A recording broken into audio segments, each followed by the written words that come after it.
কি বলছে গুরুদেব কতটা নারীদের সম্মান করত, কতটা পরিমাণ নারীদের সম্মান করত, অবাক হতে হয়। কিভাবে সম্বোধন করছে, মা আদরমণিকে সম্বোধন করছে শ্রীদেবী। শ্রীদেবী কহিলেন, দুজনের ভিতরে যা কথোপকথন হতো সেগুলো সব লিপিবদ্ধ করে রাখত গুরুদেব। আর সে সময় ওই পালক কেটে কেটে দোয়াতে চুবিয়ে চুবিয়ে লিখতে হতো। মানে এই কলম পেন এই জাতীয় জিনিসটা ছিল না।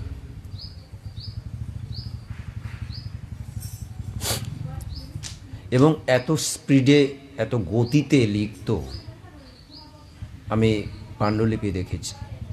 এবং একটি মহান জিনিস যেটা পৃথিবীতে খুব বিরল, দেখা যায় না, যে একটি শব্দ ভুল নেই, কাটাকাটি বা এরকম কিছু বিষয় নেই।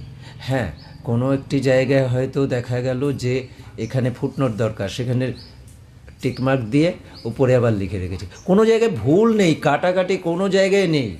লেখকদের কাটাকাটি থাকবে না এটা হয় না প্রায় ধরতে গেলে, কিন্তু উনি এমন একটি লেখক যেখানে কোনো দিন কাটাকাটি আমি দেখিনি। আমি এরকম গাদা গাদা পাণ্ডুলিপি দেখেছি, মানে উল্টে উল্টে দেখে দিয়েছি, পরপর দেখেছি। একটা জায়গায় কেটে ফেলেছে এরকম জায়গা নেই, বিশ্বাস কেউ করবে না।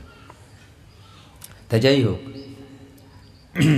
শ্রীদেবী কহিলেন, কতটা নারী সম্মান করে, যে দেবী শব্দে ব্যবহার করেছে।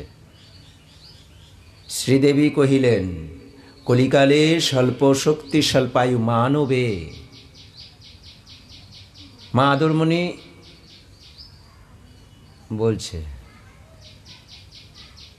কলিকালে স্বল্প শক্তি স্বল্পায়ু মানবে, কি উপায়ে কহ নাথ।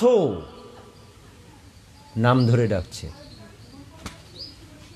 গুরুনাথ, তাই নাথ বলে ডাকছে। নাথ, প্রাণনাথ আর কি, আমার প্রাণের নাথ, তাই নাথ। আর গুরুনাথ, তাই নাথ। কতটা আধুনিক, চির নতুন। কি উপায় কহ নাথ, মোক্ষ প্রাপ্ত হবে। এই স্বল্প আয়ু নিয়ে এসছে পৃথিবীতে, এর ভিতরে এই এত বড় সাধনা কি করে করবে। নাথ কহিলেন, আমি বললাম না, ওই যে নাথ ডেকেছে, মা আদরমণি নাথ ডেকেছে, তাই বলছে নাথ কহিলেন। কত রসিক। নাথ কহিলেন, পরম আনন্দ আজি জন্মিল আমার, লোকত্রাণ ইচ্ছা প্রিয়ে। প্রিয়ে শব্দ ব্যবহার করেছে। কতটা প্রেমিক তিনি, কতটা প্রেমিক। পরম আনন্দ আজি জন্মিল আমার, লোকত্রাণ। তুমি এই পৃথিবীমণ্ডলে যে এত লোক আছে তাদের ত্রাণের জন্য তোমার প্রাণে ব্যথা লেগেছে, তাই বলছে লোকত্রাণ ইচ্ছা প্রিয়ে হেরিয়া তোমায়। তুমি দেখছো তাদের ত্রাণের কথা ভাবছো। কহি মম জ্ঞান মতো করহ শ্রবণ, কহি মম জ্ঞান মতো, আমার জ্ঞান মতন আমি তোমাকে শ্রবণ করাচ্ছি, তুমি শোন, ভালো করে শোনো। কহি মম জ্ঞান মতো করহ শ্রবণ, মোক্ষ পায় যেন শুধু প্রেমেরও সাধন। মোক্ষ পেতে চাও তাহলে প্রেম সাধনা শুরু করো। তাই বলছে, কহিমম জ্ঞান মতো করহ শ্রবণ, মোক্ষ পায় যেন শুধু প্রেমের সাধন। প্রেম সাধনা যদি করা যায় তাহলে এই মুক্তি পাওয়া যাবে। পুরাকালে ভগবত, পুরাকালে ভগবতে, পুরাকালের এই ভগবত অনেক প্রাচীন ধর্মগ্রন্থ। পুরাকালে ভগবতে শ্রীপতি কহি উক্তি, শ্রীপতি উক্তি করছে শ্রীকৃষ্ণ, তে উক্তি করছে, নরের কল্যাণতরে জ্ঞান কর্ম ভক্তি। নরের ওখান থেকে যেখানে যেখানে অমৃত আছে, সব ধর্মের ভিতরেই অমৃত বিদ্যমান, সব কিছুই নিতে হবে তার কোনো নেই। যেখান থেকে অমৃত আছে সেখান থেকে অমৃত তুলে এনে বলছে, কোথা থেকে? ভগবত থেকে নিয়ে এসছে।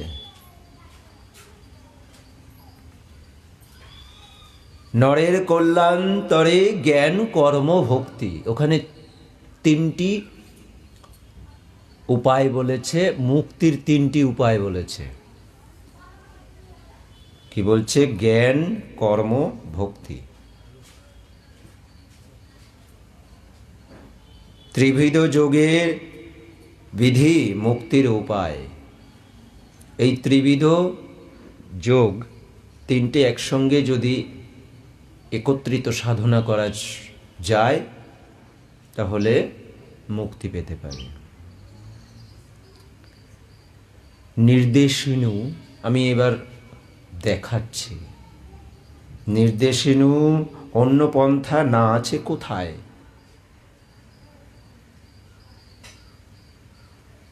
ইহাদের কি সম্বন্ধ করিতেছি আমি? ইহাদের কি সম্বন্ধ? ইহাদের কি সম্বন্ধ করিতেছি আমি? শ্রবণ করহ এবে স্থির চিত্ত। আসলে যে যে কথাগুলো এখানে বলা হচ্ছে সেটা যদি ধীর স্থিরভাবে না শোনা যায় তাহলে কোনো লাভ নেই। আমি বললাম না, এখানে এসছি যখন সময় নষ্ট করতে আসি নাই, এখানে নিতে এসছি। এখানে কোনো রকম সময় নষ্ট করা যাবে না। এখানে নিতে এসছি, সেই নিয়ে যাব, যাতে পরে গিয়ে আমার বিকৃতি রূপ ধারণ না হয়। প্রেমের অপর নাম হয় ভক্তিসার। প্রেমের অপর নাম হয় ভক্তিসার।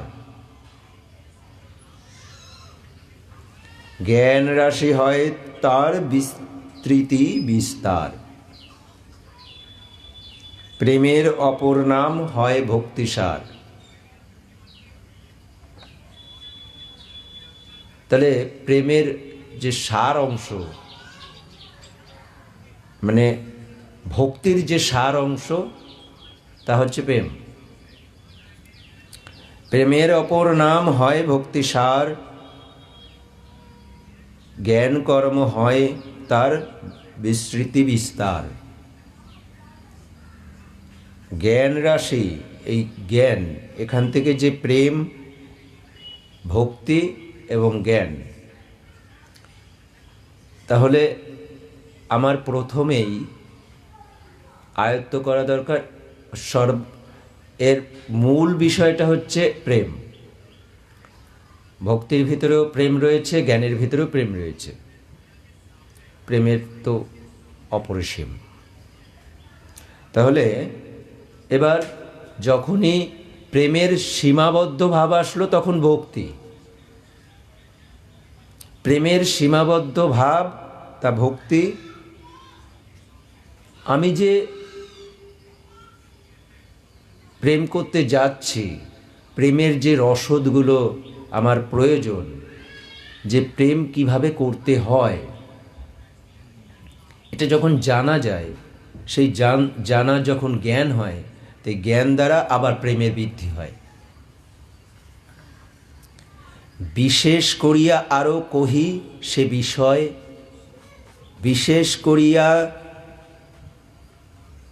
আরও কহি সে বিষয় প্রেমপদ অনুরাগী কর্ম সমুদায়। যে কর্মে প্রেম থাকে সে কার্য সিদ্ধি হয়। তাহলে প্রেমপদ অনুরাগী কর্ম সমুদায়, যে কাজে প্রেম থাকবে সে কাজ সুসম্পন্ন হবেই হবে। তন্ত্রশাস্ত্রে এইবার এ তো গেল ভগবতের কথা বলা হয়েছে, এবার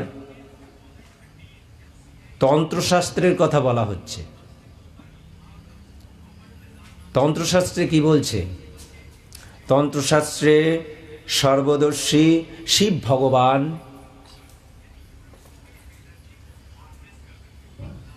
এখানে কিন্তু ভগবান বলতে পরমপিতা পরমেশ্বর না, তন্ত্রশাস্ত্রের ভগবান মানে তিনি ওটা রচনা করেছেন। ভালো করে বুঝতে হবে, মানে তন্ত্রশাস্ত্র তিনি আবিষ্কার করেছেন। তো যা আবিষ্কর্তা তিনি সৃষ্টিকর্তা, এরকম আর কি। তা আবিষ্কার তিনি করেছেন তন্ত্রশাস্ত্র, তাই বলছে তন্ত্রশাস্ত্রে সর্বদর্শী শিব ভগবান।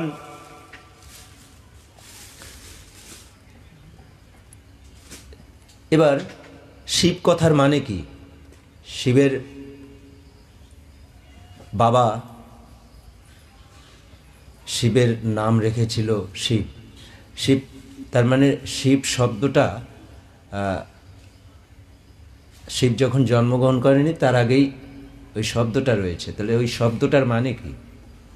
শিব কথার অর্থ হচ্ছে শুভ দিকের বিধাতা যিনি।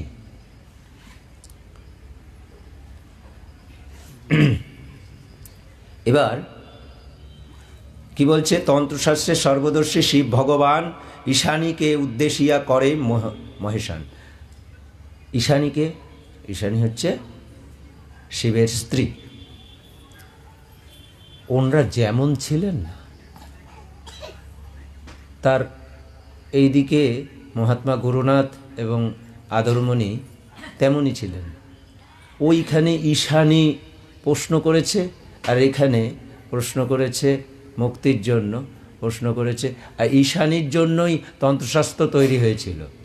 তাই বলছে ঈশানীকে উদ্দেশিয়া করে মহেশান, ভাব বিনা বরাননে মুক্তি নাহি হয়। ভাব যদি, এখানে ভাবের কথা বলা হয়েছে, তন্ত্রশাস্ত্রে ভাবের কথা বলা হয়েছে। এখানে কি বলছে? ভাব বিনা বরাননে মুক্তি নাহি হয়।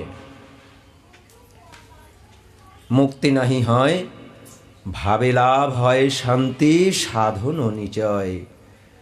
ভাব গুণে সিদ্ধি লাভ করে নরচয়। ভাব যদি না হয় তাহলে সিদ্ধি লাভ হয় না। এটা তন্ত্রশাস্ত্রে এই উক্তি আছে। ভাব গুণে সিদ্ধি লাভ হয় করে নরচয়, তাই ইহা গুণ মাঝে মহানোত্তম হয়, মহত্তম হয়।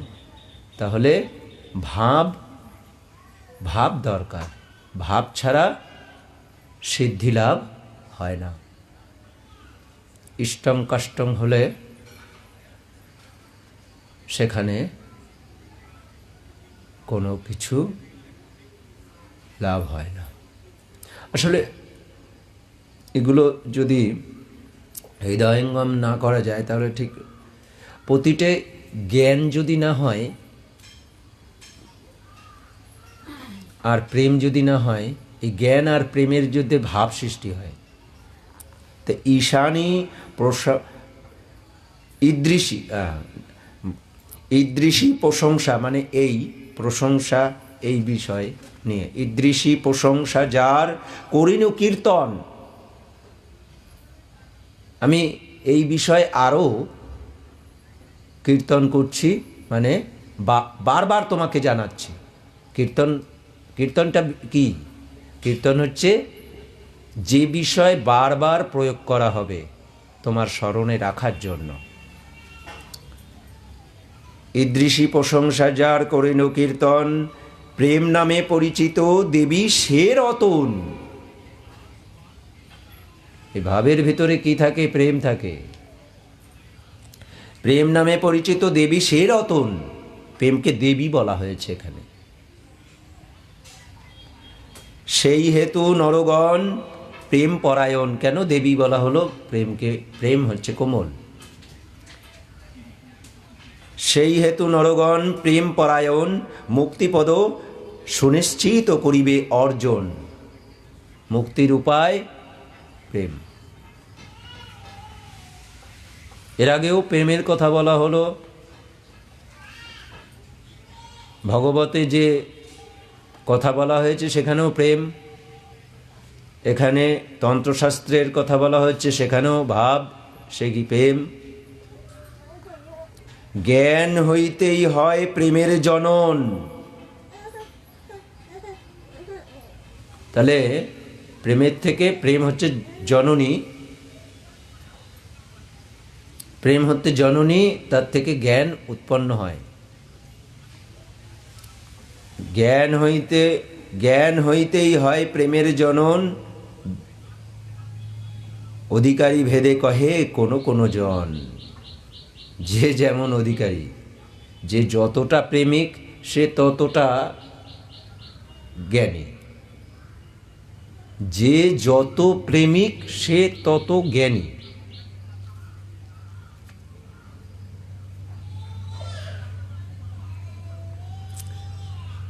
অধিকারী ভেদে কহে কোনো কোনো জন, কোনো কোনো নরোত্তম, মানে মনুষ্য থেকে উন্নত নরোত্তম। কোনো কোনো নরোত্তম কখনো বা কয়, পরস্পরাপেক্ষ হয় এই গুণোদয়। এই পরস্পর এদের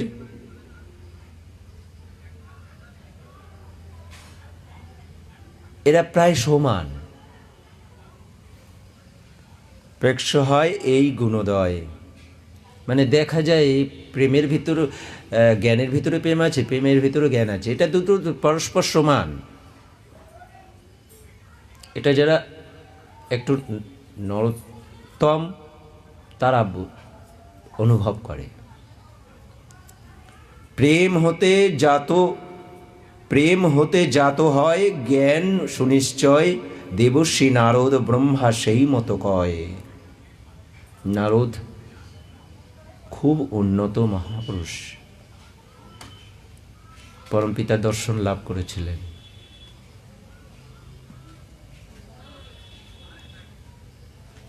প্রেম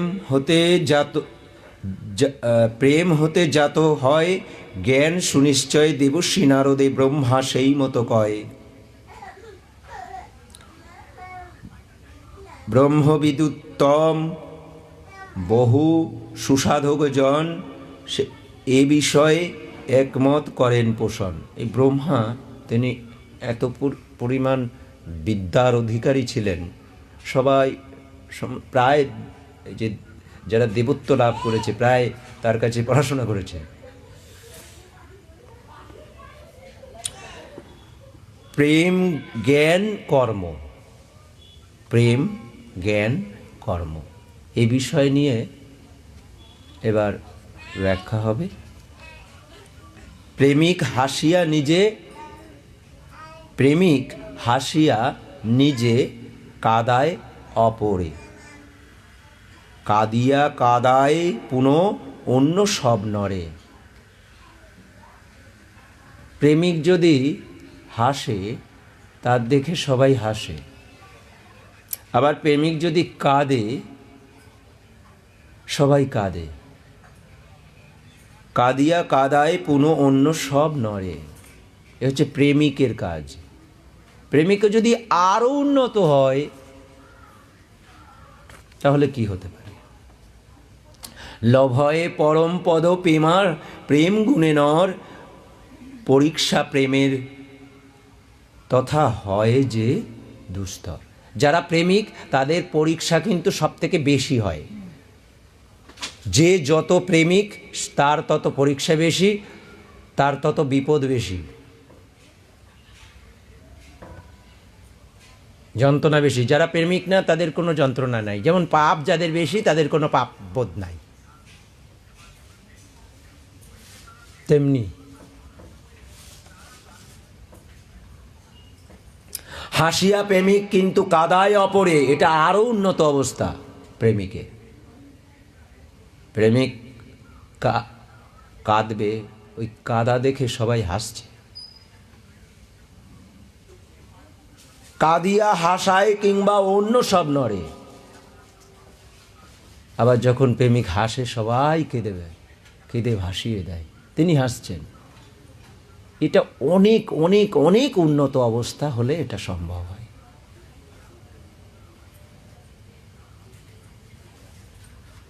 প্রেমের সহায় চলে ধর্মার্থী যে জন, পরাপেক্ষাকে কিছু মাত্র না করে কখন।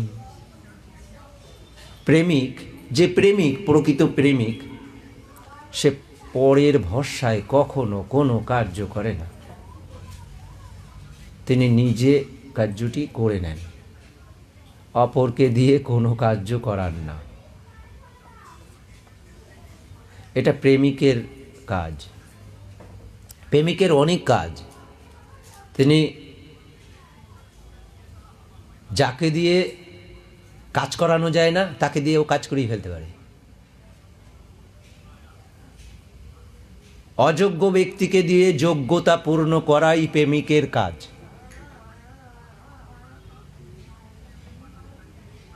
যেমনি গুরু, অযোগ্য যে ব্যক্তিগুলো আসে গুরুর কাছে, সেই ব্যক্তিগুলোকে দিয়ে উন্নতি করানো হয়। তাই গুরুর কাজ হচ্ছে প্রেমের কাজ। হৃদয়েতে অবস্থিত দোষ সমুদয়, হৃদয়ে অবস্থিত দোষ সমুদয় প্রেমিকে মোচন করে প্রেমের সহায়। ওই যে দোষ মুক্ত করে।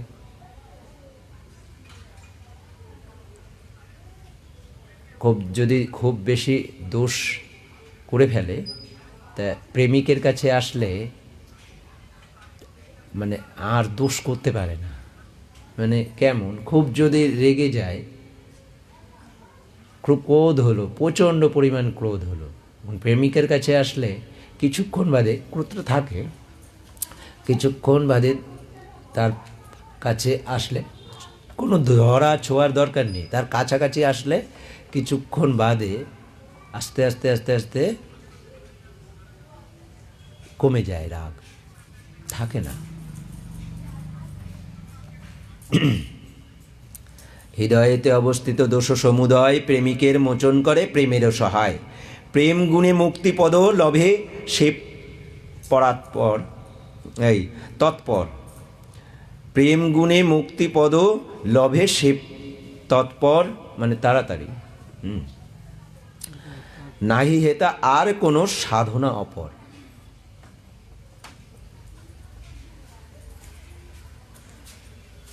প্রেম গুণে মুক্তিপদ লভে সে তৎপর, নাহি হেতা আর কোনো সাধনা অপর। প্রেমিক মোচন করে, খুব তাড়াতাড়ি কার্যটা করে ফেলার জন্য তৎপর হয়ে থাকে। এর জন্য কঠোর তাকে তিরস্কারও পেতে হয়।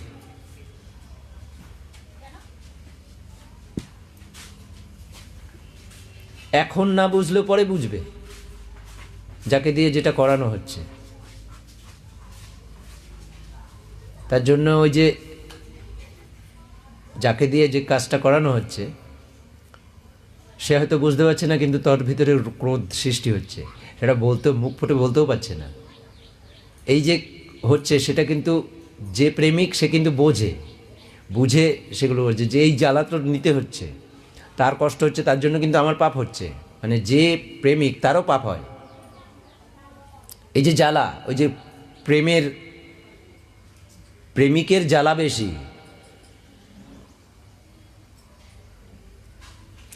প্রেম তম রজ সত্য করিয়া বিলয়। এই যে তমগুণ, অলসতা, এই তমগুণ যে অলসতা, এই অলসতা দূর করে প্রেম।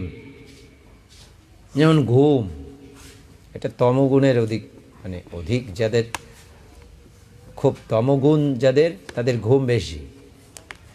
তা সেখান থেকে রক্ষা করতে পারে, মানে এই জন্য একটা প্রমাণ দেই, যারা নতুন নতুন প্রেমে পড়ে না, তারা সারা রাত কথা বলতে পারে, ঘুম থাকে না, পরের দিন আবার সচেতন। এটা হচ্ছে প্রেমের বিষয়। তার মানে প্রেম তমগুণ দূর করে ফেলে। পরিশ্রম মনে হয় না কি পরিশ্রম। এবার প্রেম কমে গেলে ওটা কিন্তু বেড়ে যায়, এবার তমগুণটা বেড়ে যায়। প্রেমটা কমে গেলে তাহলে বুঝে নিতে হবে এবার যে আমার প্রেম কমেছে, আগে প্রেম ছিল, এখন প্রেম কমেছে। আমার প্রেম কমে বাড়ে এটা বোঝা যায়, তাই না? মানব বুঝতে পেরেছে। তাই যাই হোক, এবার প্রেম তম রজ সত্য, এই যে তম রজ সত্য করিয়া বিলয়,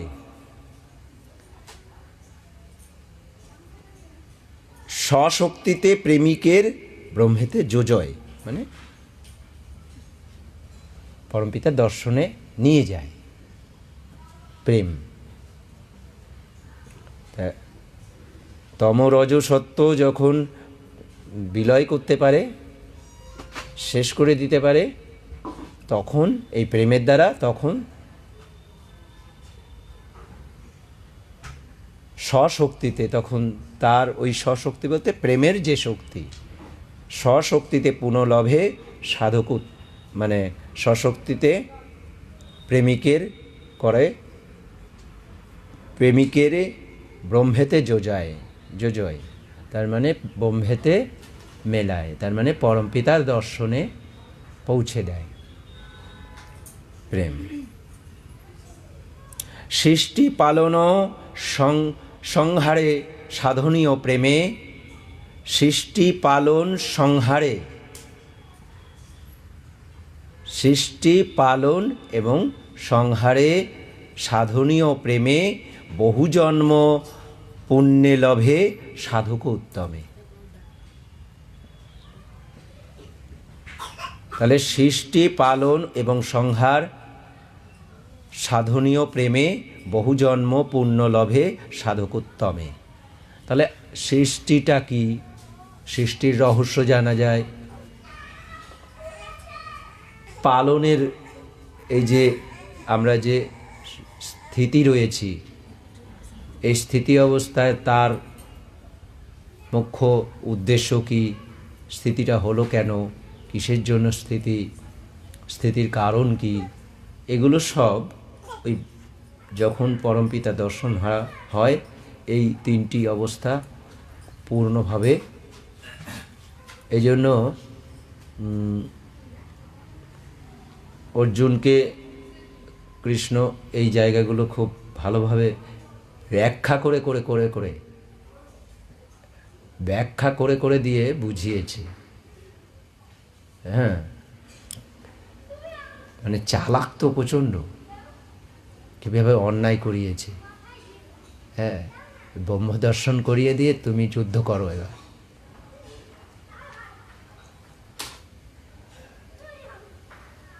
একটি সব, মানে যদিও এখন দরকার নেই, অন্য সময় বলবো যে কৃষ্ণ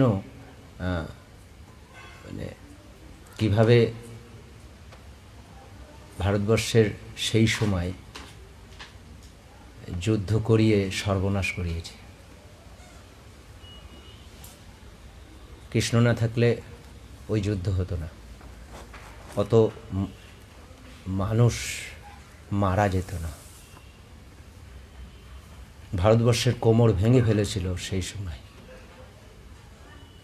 ওই যুদ্ধ। তারপরে এই মহাভারতের যে যুদ্ধ হয়েছিল, ওর থেকে বড় যুদ্ধ ভারতবর্ষের বুকে আর কখনো হয়নি। এই যুদ্ধ উচিত হয়নি।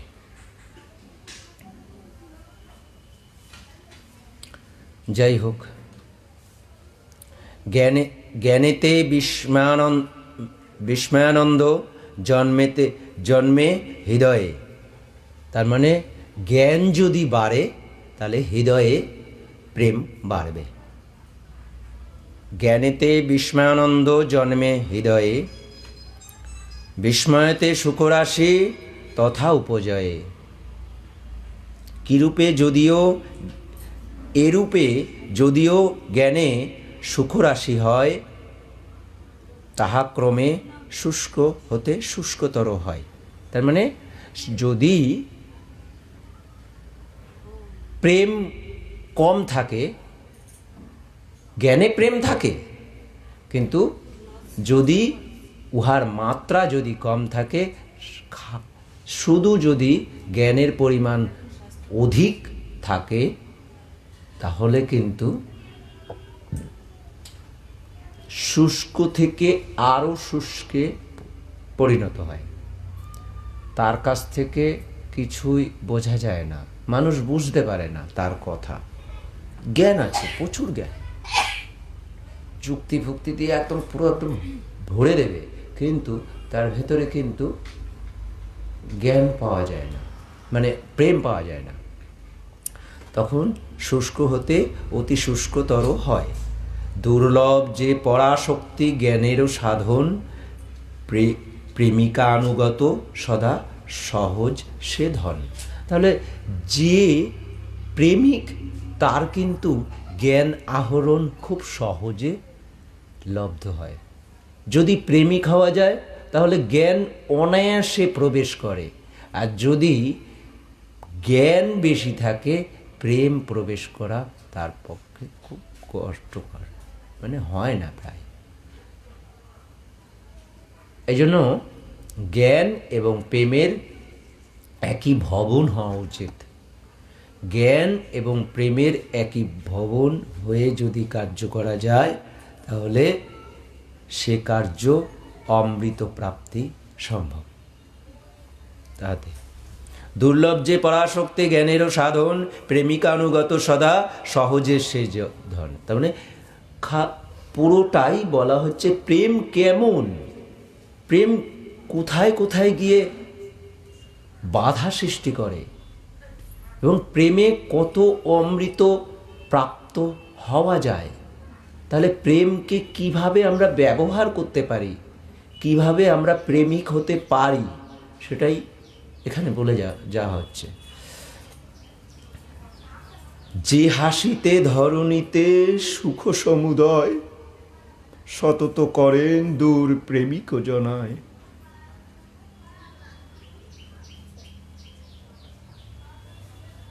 এই ধরার যে হাসি, এই যে ধরার হাসি, আমি কি করে, এরা যে হাসে কি করে বুঝবো? ওই যে বলছে যে এদের তো প্রাণ নাই। কে বলেছে প্রাণ নাই? না হলে এই কথাটা পৌঁছাচ্ছে কি করে?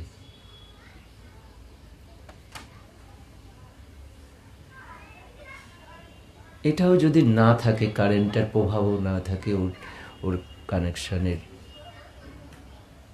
বিষয়টা যদি না থাকে, তাহলে এটা শব্দ হবে না, এটা ঠিক আছে। তাই এর ভিতরে কি প্রেম নেই? অবশ্যই আছে। এই প্রেম দেখতে পেলে, যখন আমি দেখতে পাচ্ছি, তখন এ যে হাসছে বোঝা যাচ্ছে যে প্রেমের ভেতরে যে এদের ভেতরে হাসি আছে। এরা যে আনন্দ করছে প্রতি মুহূর্তে, কেননা একটি মৌল আর একটা মৌলের সঙ্গে অনবরত ঘুরে বেড়াচ্ছে, তার মানে এরা আনন্দ করছে, সে আনন্দ আমি দেখি না। তাহলে জ্ঞান যদি হয় প্রেমের সঙ্গে, তাহলে এদের আনন্দ দেখতে পাবো। যে হাসিতে ধরণীতে সুখ সমুদয়, সতত করেন দূর প্রেমিকে জনায়। তাহলে প্রেমিক হতে হবে, তাহলে এর ভেতরে মৌল যে নাচানাচি করছে, তাদের যে হাসি আছে, সেটাও আমি জানতে পারব। এরাও যে খুশিতে আছে, কিন্তু আমি তো খুশিতে নাই। এরা আমার খুশির জন্য সতত নিয়োজিত। আমি জন্ম পাওয়ার আগে মাতৃদুগ্ধ স্তনে দুগ্ধ দিয়ে রেখেছে, আমি বড় হব তার আগে শস্য শ্যামলা দিয়ে রেখেছে, আমি যাতে বায়ুশূন্য না হয় তার আগে বায়ু দিয়ে রেখেছে। বায়ুর যদি হাসি না থাকতো তাহলে আমি তো হাসতে পারতাম না। তিনি জল দিয়ে রেখেছেন। কিভাবে তিনি হাসেন, তারা কিভাবে হাসে, কি সুন্দর! তাপপ্রবাহে সমুদ্রের জল উঠিয়ে নিয়ে এসে ধরা শান্তি করে, সে শান্তিতে আমি স্নিগ্ধ হতে পারি, হই। এই যে হাসি, এই হাসি দেখতে শিখতে হয়, প্রেমিক না হলে হয় না। যে হাসিতে ধরণীতে সুখ সমুদয় সতত করেন দূর প্রেমিক জনায়। দূর করা যায়, এর ভেতরে যে কি রহস্য আছে এগুলো দূর করা যায়, নিজে জানা যায়। এই দূর মানে জানা যায়। হেও বলি গণ্য তাহা জ্ঞানীর সদন। এমন কি জ্ঞানীরা এইসব শোনার পরে এইভাবে যদি প্রেমিকরা এইভাবে বলে যাবে, আর জ্ঞানী কি হয়েছে, ওটা তো প্রকৃতির নিয়ম, ওখানে হয়, ও জল নিয়ে আসে, ওরকম হয়। তার ভেতরে কোনো রস কিচ্ছু পাওয়া যাবে না। সে ওই রকম বল, ওটা তো নিয়ম, ওখানে হয়, ওই জল ওখান থেকে তাপ দিলেই জল হয়, বাষ্প হয়ে যায়, উঠে আসে, ওটা নিয়ম। তার ভিতরে কোনো প্রেমের ছোঁয়া কিচ্ছু পাওয়া যাবে না। সে যেমন আছে তেমনভাবে থেকেই যায়, ও কোনো ব্যাপার না তার কাছে। তার মানে ইষ্টং কাষ্টংয়ের মতন সে বিচরণ করতে থাকে।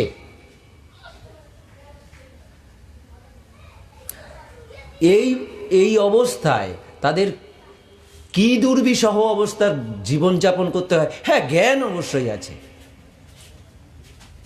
জ্ঞান অবশ্যই আছে। এই জ্ঞানের, কিন্তু জ্ঞান প্রেমের দ্বারাই জ্ঞানের উৎপত্তি।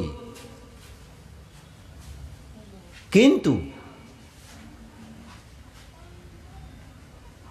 প্রেম যদি ওতপ্রোতভাবে জড়িত না থাকে তাহলে কিন্তু ওই জ্ঞান কোনো কার্য সিদ্ধি করে না। যে জ্ঞানের ভেতরে প্রেম বিদ্যমান সেখানেই সেই জ্ঞান পরাকাষ্ঠা লাভ করতে পারে, সে আবিষ্কার করতে পারে কোনো জিনিস।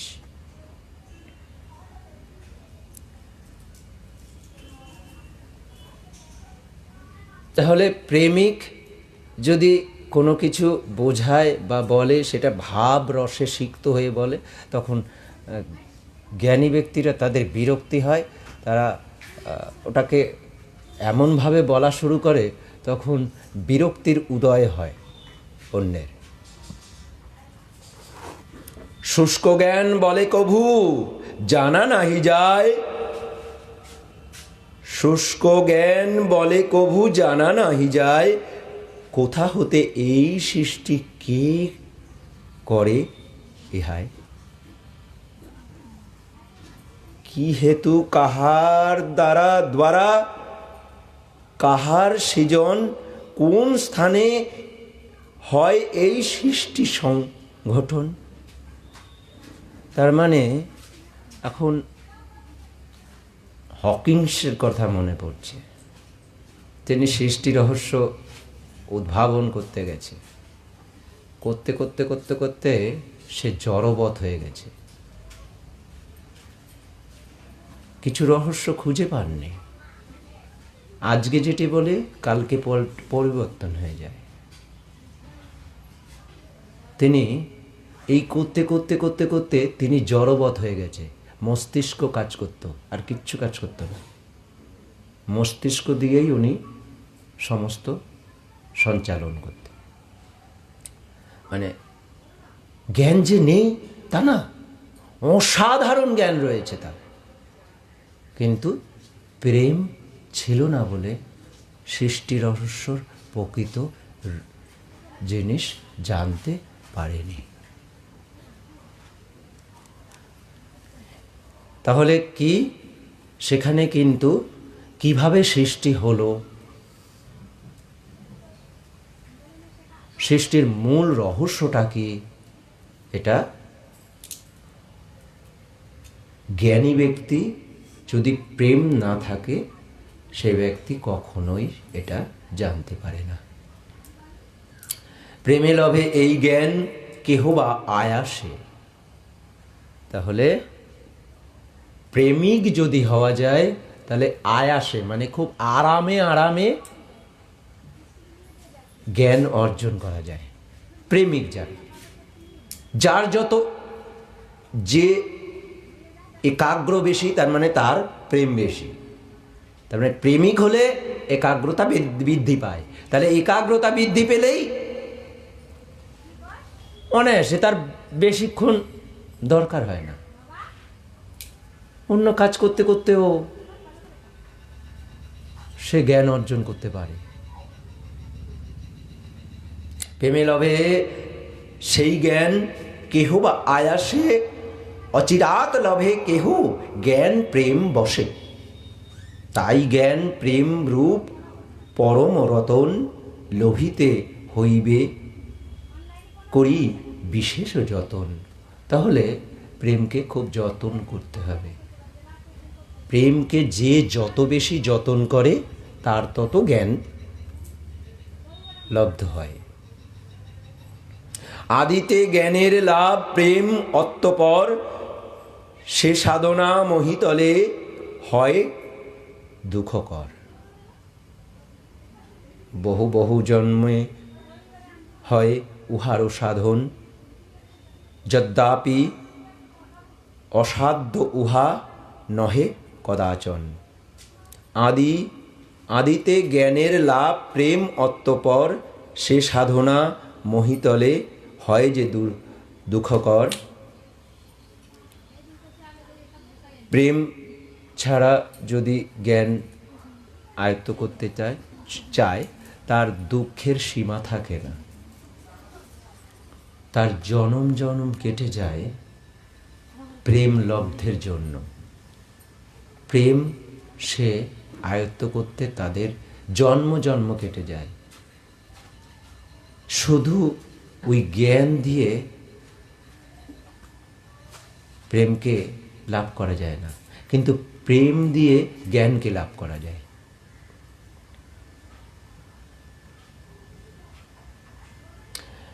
প্রেমের সাধনা অগ্রে জ্ঞান অতঃপর, ধরাতলে হয় তাহা সদা সুখকর।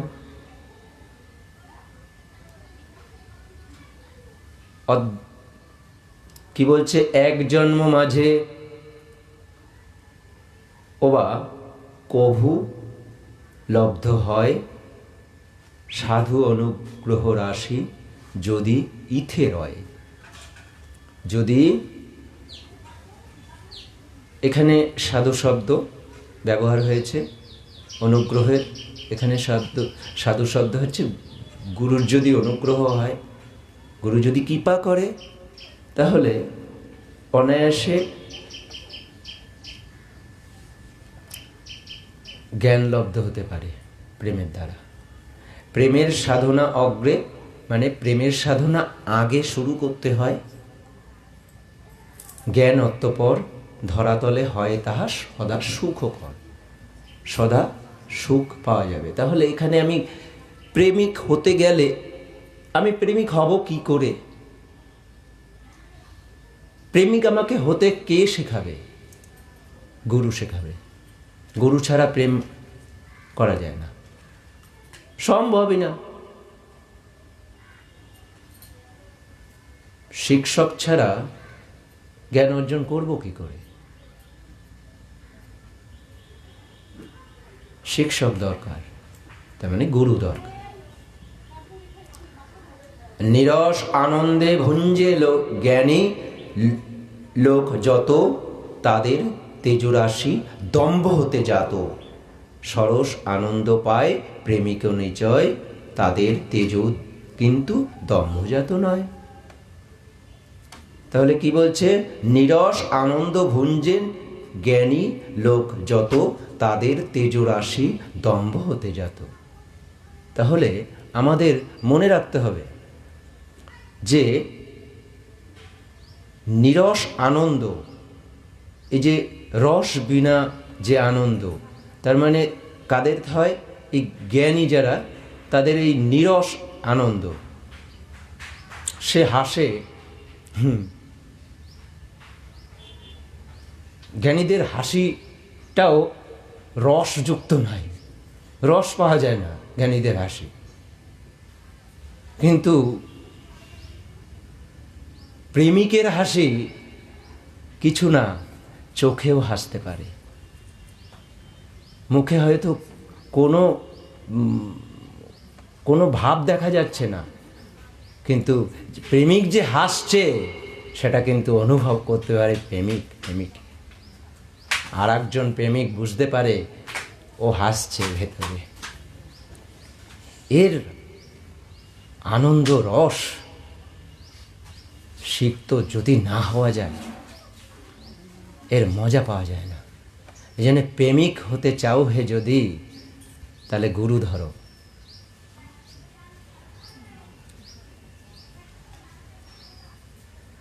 জ্ঞানীদের থাকে শুধু বচনে পটুতা, কর্মে তাহাদের নাই থাকে নিপুণতা। জ্ঞানীরা বলে কি, এই জানো এখান থেকে এইটা সরাও, ওখান থেকে এটা করো, এখানে করো। কিন্তু প্রেমিক এটা বলে না।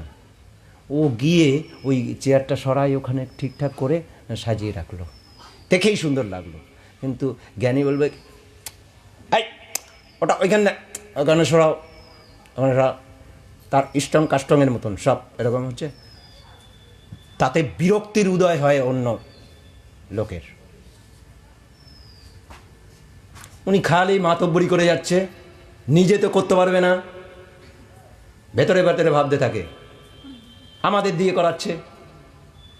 কিন্তু প্রেমিক যে, সে গিয়ে করছে, যারা কাজ করে না তারাও গিয়ে কাজ করবে। এ হচ্ছে প্রেমিকের ধর্ম। প্রেমিক যারা কাজ করে না তাদের দিয়েও কাজ করাতে পারে। আর যারা প্রেমিক না, তারা সবার বিরক্তির কারণই হয়। তো হচ্ছে জ্ঞানীদের থাকে শুধু বচনে পটুতা, কর্মে তাদের নাহি থাকে নিপুণতা। কিন্তু এ বিপরীত হয় প্রেমিকেরা কর্ম নিপুণতা যুক্ত বাক্য বলে। তাদের যে বাক্য, সে বাক্যটা কিন্তু কর্ম দ্বারা করে। সে নিজে করে আর একজনকে বলে এটা করো। সে নিজে সাধনায় সিদ্ধি লাভ করে নিয়ে তারপর আর একজনকে বলছে তুমি এটা করো, দেখো করলে কি হয়। তার বাক্যে নিপুণতা থাকে, তার সঙ্গে পারতে হবে না, অসম্ভব, পারা যায় না তার সঙ্গে। সে শিক্ষা গ্রহণ করে নিজে আয়ত্ত করে নিয়ে এবার তোমাকে বলছে। আর যাদের কিছুই আয়ত্ত নেই, সে যদি গিয়ে বলে, তোমার কথা কিচ্ছু শুনবে না। আর পাপ বেশি যদি থাকে না, প্রচন্ড পরিমাণে পাপ থাকলে প্রেমিকের কথাও শুনতে ইচ্ছে করে না তাকে। তা নিজেকে মনে করে প্রচুর জানি আমি, একটি প্রশ্ন করলে উত্তর দিতে পারবে না, তখন ধাপাস করে পড়ে যাবে। তখন বোঝা যাবে কি অবস্থা। জ্ঞানীর অবস্থা এই অবস্থা। আর অল্প বিদ্যা ভয়ঙ্করী একটা কথা আছে না, এটা চারিদিকে বিদ্যমান।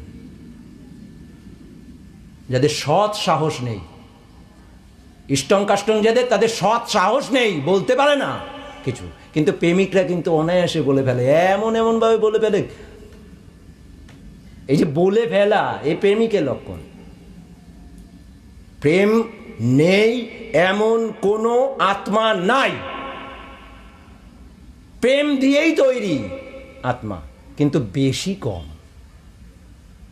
প্রেম ছাড়া আত্মা নাই। ওই জ্ঞানী ব্যক্তির ভেতরেও প্রেম আছে, নাহলে জ্ঞান অর্জন করলো কি করে?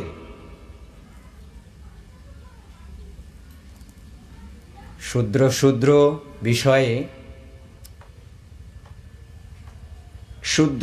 বিষয়ে খুব ছোট ছোট বিষয়, ক্ষুদ্র ক্ষুদ্র বিষয়ে জ্ঞান লোভী পড়ে। আমি এখানে উচ্চারণের কথা একটু বলে রাখি, কেননা প্রতি মুহূর্তে আমাকে জানাতে হয়। এখানে উচ্চারণ শুদ্ধভাবে বলতে হয়, কেননা সত্যকে অবলম্বন করে রয়েছে, তাই প্রতিটা জিনিস যেমন হৃদয় বলতে হয় উচ্চারণ, কিন্তু বাংলায় এমন বিকৃতি রূপ ধারণ করেছে, শব্দ গালিতে পরিণত হয়েছে। হৃদয়পুরকে বলা হয় হৃদয়পুর, তাহলে তো কৃষ্ণকে কৃষ্ণ বলতে হয়।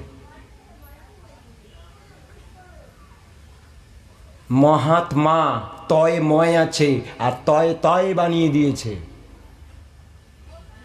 ব্যাখ্যা আর পরীক্ষা দুটোই এক শব্দ, কিন্তু লিখতে গেলে আলাদা হয় কেন? ওটা পরীক্ষা, ওটা ব্যাখ্যা। ক্ষয় জ ফলা আছে, ওটা ক্ষর উচ্চারণ হয় না, করা হয় না, কিন্তু বঙ্গদেশ পার হলেই ক্ষর উচ্চারণ ঠিক ঠিক হয়।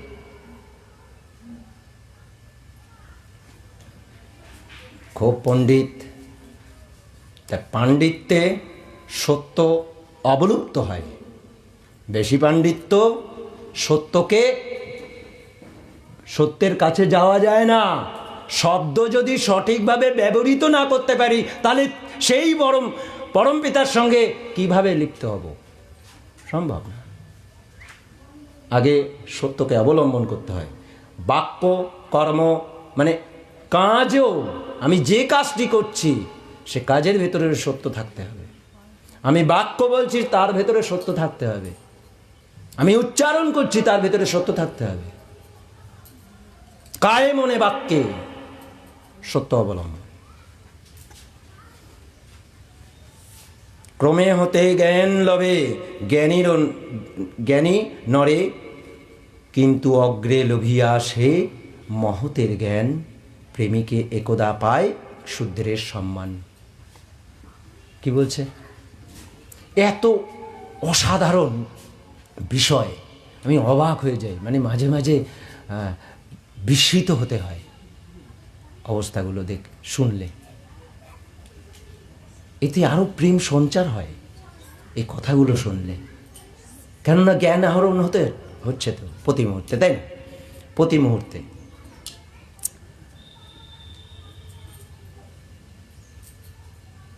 ক্ষুদ্র ক্ষুদ্র বিষয়ে জ্ঞান লোভে পড়ে, ছোট ছোট বিষয় আগে জানতে হবে। ক্রমে মহতের জ্ঞান লভে জ্ঞানী নরে, কিন্তু অগ্রে লোভিয়া সেই মহতের জ্ঞান, প্রেমিকের একদা পায় শূদ্রের সম্মান। তাহলে এখানে কি বলছে? যদি তুমি, প্রেম হচ্ছে সর্ববৃহৎ, তাহলে প্রেম তোমাকে প্রথমে আরম্ভ করেও সর্বশেষে সেই শৈবার নহে, কিন্তু প্রেমকে অবলম্বন আগে করতে হয়। প্রেমকে যদি অবলম্বন করে, তাহলে প্রেম আমাদের এখানে যদি আমি তাকাই এই সমাজের দিকে, তাহলে প্রেম খুঁজে পাওয়া যাবে? নেই। প্রথমেই বলে নেই, প্রেমিক না। চারিদিকে যদি দেখা যায়, তাকানো যায়, তাহলে প্রেমিক নেই। প্রেম অনেক বড়। প্রেমের শুরু, অঙ্কুর হচ্ছে ভালোবাসা। সেই ভালোবাসা কোথায়? সবার ভেতরে। প্রেম তো অনেক বড়, ভালোবাসাটা কোথায়? প্রেম প্রবন্ধের শেষের দিকে বলা হচ্ছে যে স্বামী স্ত্রীর কথোপকথন মানে কথা কাটাকাটি সামান্য হলে প্রেম ভঙ্গ হয়। স্বামী স্ত্রীর সামান্য কথা কাটাকাটি যদি হয়, তাহলে প্রেম ভঙ্গ হয়ে বসে আছে। তাহলে প্রেম ভঙ্গটা কত বড় পাপ? মাকে যদি 10 বার মেরে ফেলা হয়, কোপ দিয়ে মেরে ফেলা হয়, তাহলে যে পাপ হয় 10 গুণ পাপ হয় প্রেম ভঙ্গের পাপ। গোহত্যার 10 গুণ পাপ হয়, তার থেকে অধিক হয় প্রেম ভঙ্গের পাপ। এই দুটো সব মিলে যে পাপ হয় সেই পাপ হয় প্রেম ভঙ্গের পাপ। তাহলে এবার চারিদিকে আমি তাকাচ্ছি, কি দেখা যাবে? কোন সংসারে হাসি আছে? কোন সংসারে হাসি আছে? উপরি হাসি, ইষ্টং কাষ্টংয়ের মতন, ইট কাঠের মতন হাসি, এ তো সংসারে দেখা যায়।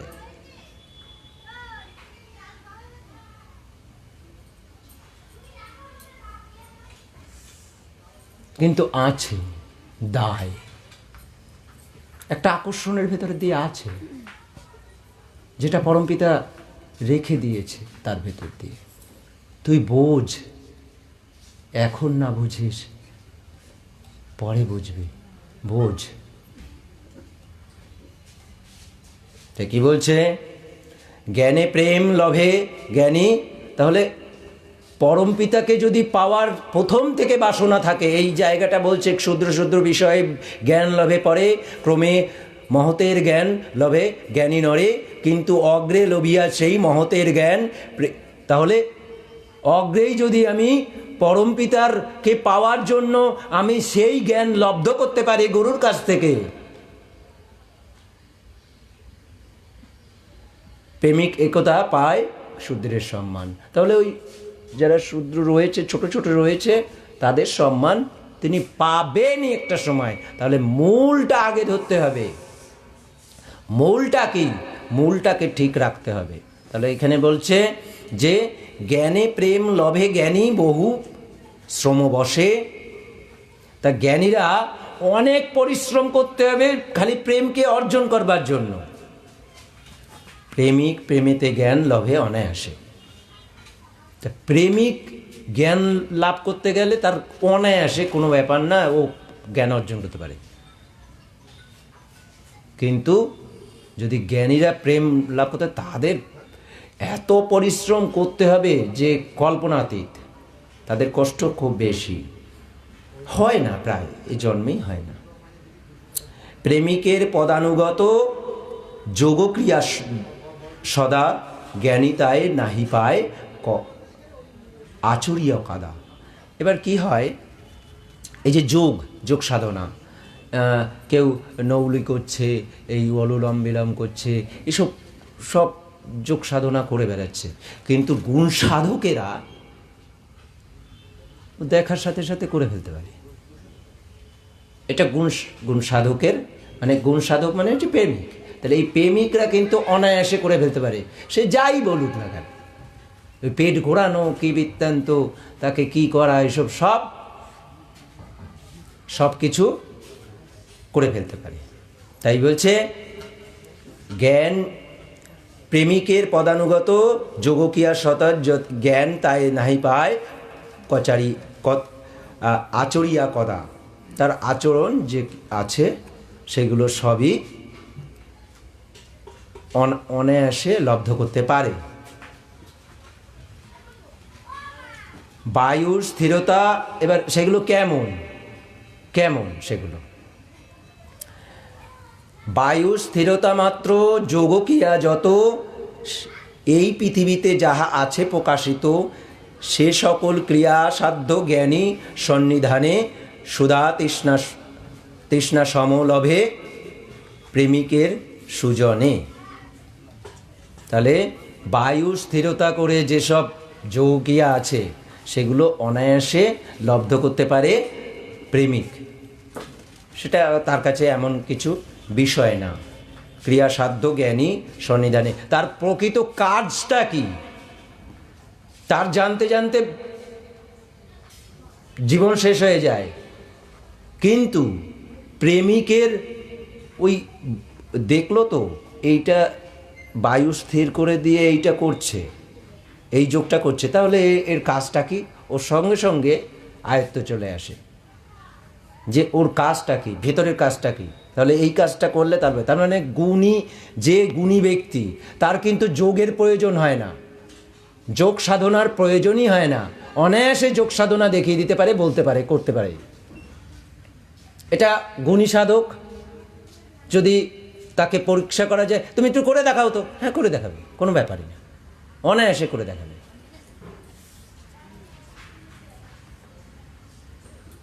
এখানে কি বায়ু, আচ্ছা, ভাজ্যাপুত্র পালনাদি কর্ম মহিপরে প্রেমিক অচিরে সুখ জ্ঞানী নাহি পারে।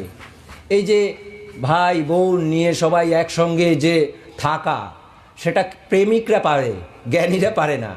তাদের ঝগড়া বিবাদ প্রচণ্ড পরিমাণে হয়, এগুলো হতে থাকে। প্রেমেতে ঘটিলে যোগ পরাৎপর্শনে সেই সূত্র ধরি জীব পায় সে রতনে। ইহাই প্রকৃত যোগ জানিবে নিশ্চয়, অন্যে যারে যোগ কহে তাহা যোগ নয়। কি বলছে? পরম পিতার সঙ্গে যে যুগযুক্ত হতে হয় সেইটাকে হচ্ছে যোগ বলা হয়েছে। তাহলে গুণ দ্বারা পরম পিতাকে অর্জন করা যায়, তিনি অনন্ত অনন্ত অনন্ত গুণময়, তাই গুণ দ্বারা তাকে অর্জন করতে হয়। যে গুণ দ্বারা আমি তাকে দর্শন লাভ করতে পারবো, একত্ব লাভ করতে পারবো, সেই একত্বটাই হচ্ছে যোগ। প্রেমেতে, আচ্ছা, প্রেমেতে ঘটিলে যোগ পরাৎপর্শনে সেই সূত্র ধরি জীব পায় সে রতনে। উহাই প্রকৃত যোগ জানিবে নিশ্চয়, অন্যে যারে যোগ কহে তাহা যোগ নহে নয়। জ্ঞান সহ আছে যোগ প্রেম রূপ ধন, যোগের বাহুল্যতায় কিবা প্রয়োজন। যোগাচরণ গোচারণ ক্ষেত্রে আর কি আছে তাহার, মানে গরুরা যেখানে চড়ে সেই সব, ওই সব করে লাভ তো কিছু নেই, তাই বলছে যোগকে গোচরণ বলা হয়েছে। যাই হোক, জ্ঞান সহ আছে যোগ প্রেম রূপ ধন, যোগের বাহুল্য তার কিবা প্রয়োজন। মানে গুণ সাধক যারা, তাদের যোগের প্রয়োজনটা কি? ওই শুধু শুধু গরু চড়ানোর জায়গায় থেকে লাভ নেই, গরু চড়ানোর ছাড়া আর কিছুই নেই। গোচরণ ক্ষেত্র আর কি কাজ তাহার, কেননা গুণ সাধনায় রোগ মুক্তি হয়। তাহলে শরীরকে রক্ষার জন্য কত পরিশ্রম করতে হয়, কিন্তু গুণ সাধনা করতে গেলে বেশি পরিশ্রম করতে হয় না, কোনো পরিশ্রম তেমন কিছু করতে হয় না গুণ সাধনা করতে। হ্যাঁ, আবার রোগ থেকে মুক্তি হবে, নিরোগ থাকা যাবে, অন্যের রোগ ভালো করে দেওয়া যায়। রোগ না, একটা মানুষ রেগে ফেগে ফায়ার হয়ে আছে, মানে এত রেগে আছে, এখন যদি প্রেমিকের কাছে আসে কিছুক্ষণ দাঁড়ায়, ও শেষ হয়ে যায়, আর ক্রোধ থাকে না। ক্রোধে কি রোগের সৃষ্টি হয়? ক্রোধে রোগের সৃষ্টি হয়, পাগল হয়ে যায় মানুষ,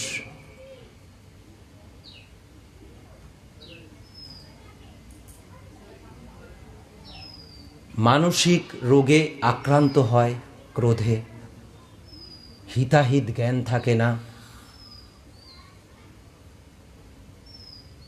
জীবন লীলা সাঙ্গ করে ফেলে ক্রোধে। তাহলে এখন যদি প্রেমিক হতে চেষ্টা করে তাহলে ক্রোধ কমে যায়। আর প্রেমের মানে এই কামের থেকে ক্রোধের জন্ম, কামের থেকেই ক্রোধের জন্ম, আবার কামের উল্টো দিকটাই হচ্ছে প্রেম। তাহলে প্রেম যদি ঠিক করা যায়, কাম যতক্ষণ আছে ততক্ষণ প্রেম থাকে না।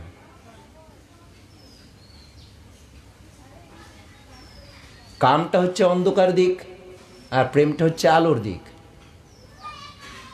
তা চেষ্টা করতে হয় প্রেমিক হওয়ার জন্য।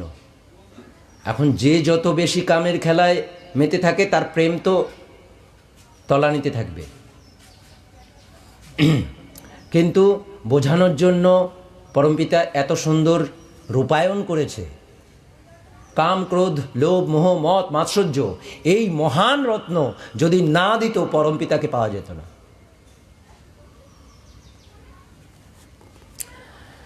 কুম্ভকাদি যে সকল যোগ কর্ম রয় প্রেম বশীভূত সেই সাধন নিচয়। কুম্ভকাদি যেসব যোগক্রিয়া আছে প্রেম বশীভূত সেই সাধন নিচয়। প্রেম সিন্ধু নিমজ্জিত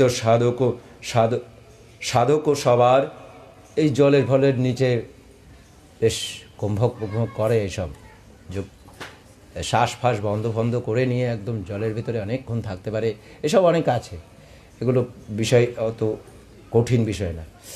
এই সকল সাধনাতে কিংবা কার্য আর, এইসব সাধনা করে লাভটা কিছু নেই, আসলে আত্ম উন্নতি কিছুই হয় না। শরীরের একটু ভালো হয় এইটুকুনো ছাড়া, ওই একটু শরীর ভালো করতে গিয়ে যে পরিমাণ পরিশ্রম করতে হয় সে কল্পনাতীত। রোজ বসো রোজ করতে থাকো, রোজ ঘষতে থাকো, রোজ এসব করতে থাকো, রোজ এই যে করা, কিন্তু তুমি চুপচাপ বসে গুণকীর্তনে ব্যাকুল অন্তঃকরণে তুমি পরমপিতার গুণকীর্তন করতে থাকো, মনে আসে বসে বসে।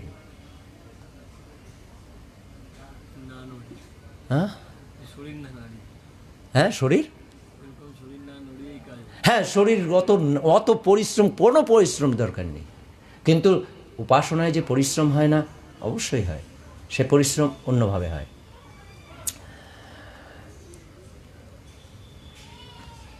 যোগক্রিয়া শুভানন শুভ তামসিকে রাজসিকে ও সুবোধ নাহেক সাত্ত্বিকে। রাজসিক শুভাননে, শুভ তামসিকে, রাজসিকে ও সুবোধ নাহেক সাত্ত্বিকে। কি বলছে? সত্য রজ গুণাত্মক জনের কখন নহে কহু শুভকর যোগ ক্রিয়া ধন। অগ্রে প্রেম গুণরত্ন জ্ঞান অত্যপর, সাত্ত্বিকে রজ সাত্ত্বিকে সদা শুভকর। তাহলে আমাদের সাত্ত্বিক জীবন সাত্ত্বিক এ পরিণত করতে হবে। বেশি আর কি কহিব, বেশি আর কি কহিব, করহ স্মরণ তার স্বীয় সংহিতায় দক্ষশ্রী বচন। দক্ষশ্রী একজন মুনি ছিলেন, তার বচন কি বলছে এ বিষয়ে, তার কথা যা আছে সেখানে এই তার সংক্ষিপ্ত উক্তি দেখো এই স্থানে। এই যে রজসত্ব গুণাত্মিক এই যে বিষয়টি তিনি বললেন, সেটা হচ্ছে দক্ষশ্রী তিনি এই বচন বলেছিলেন, তার রচনা। তাই মুখেন্দ্রীয়, এই বহির্মুখেন্দ্রিয়গণে, বহির্মুখেন্দ্রীয় বলতে ওই চক্ষু, কর্ণ, ত্বক, হ্যাঁ, এই যে যত বহির ছিদ্র আছে, বহির্মুখেন্দ্রিয়গণে মনে করিলয়, পরে জীবাত্মাতে মন করিয়া বিলয়, অবশেষে জীবাত্মাকে ব্রহ্মেতে মিলাইবে। অচিরে কৃতার্থ নর পাশ মুক্ত হবে, অষ্টপাশ বিনির্মুক্ত হয় যেই জন, কার্যে মোহিতে কি আর তার এমন। এবার বহির্মুখেন্দ্রীয় যেসবগুলো আছে সেই ইন্দ্রকে নিজের আয়ত্তে আনতে হয়, আনার পরে জীবাত্মায় ব্রহ্মেতে মিলায়, জীবাত্মা আমাদের আছে এই পরমাত্মাতে মিলায়, তিনি জানতে পারে যে আমি কি করে আসলাম, কিভাবে সৃষ্টি হলাম, সেটা পরমপিতার দর্শন লাভ করবার পর যোগ পাশ মুক্তি ক্রিয়া কভু নাহি হয়, সে মুক্তি জ্ঞানে বা প্রেমে মানবে লভ হয়। পরম আত্মাতে যেই জীবাত্মার লয়, যোগ কর্ম দ্বারা তাহা কভু নাহি হয়। তা হইলে দেবী যোগ আচরণে, কি প্রকার মুক্তিপদ পাবে নরগণে। মুমুক্ষু করহ তুমি প্রেমামৃত পান, জ্ঞানাংশু সহায় হও ভাবে দীপ্যমান। জনক জননী পদ সেবহ যতনে, পালন করো ভাজ্যা পুত্র কন্যা জনে। তাহলে কি বলছে? তুমি সংসার জীবন যাপন করো, তাহলে প্রেমিক হতে পারবে। সংসারকে ত্যাগ করে গিয়ে আমি অন্য জায়গায় বসবাস করলাম একা একা, জীবনে কোনোদিন প্রেম হবে না, জীবনে কোনোদিন প্রেমিক হতে পারবে না। যারা সংসারের ভিতরে জীবন যাপন করে তারাই প্রকৃত প্রেমিক হতে পারবে। সকলে বাৎসল্য করো সিঞ্চন, বিদ্যার্থীতে বিদ্যা দান করো বিতরণ। তুমি বিদ্যা যদি আর একজনকে বিদ্যা অর্জন করবার পর তুমি যদি বিদ্যা আর একজনকে দেওয়ার চেষ্টা করো, তাহলে তোমার প্রেম বাড়বে। প্রশস্ত যে জ্ঞানধন দেও জ্ঞানার্থীরে, দুর্লভা যে প্রেম সুধা প্রেমার্থী সুধীরে। মুমুক্ষু করহ আত্মার সুখ পরিহার, যথাযথ করহ ব্যাখ্যা। যথাযথ যদি ব্যাখ্যা যদি না করা যায়, তাহলে কিন্তু অপর যদি ভুল শেখে, ভুল জানে, তার জন্য তোমার কিন্তু প্রেম কমে যাবে। তবে যথাযথ করো ব্যাখ্যা, শাস্ত্রচয় আর মনশ্চর রিপু যত্নে করহ দূরগত, বহিশ্চর শত্রু করো মিত্রে পরিণত।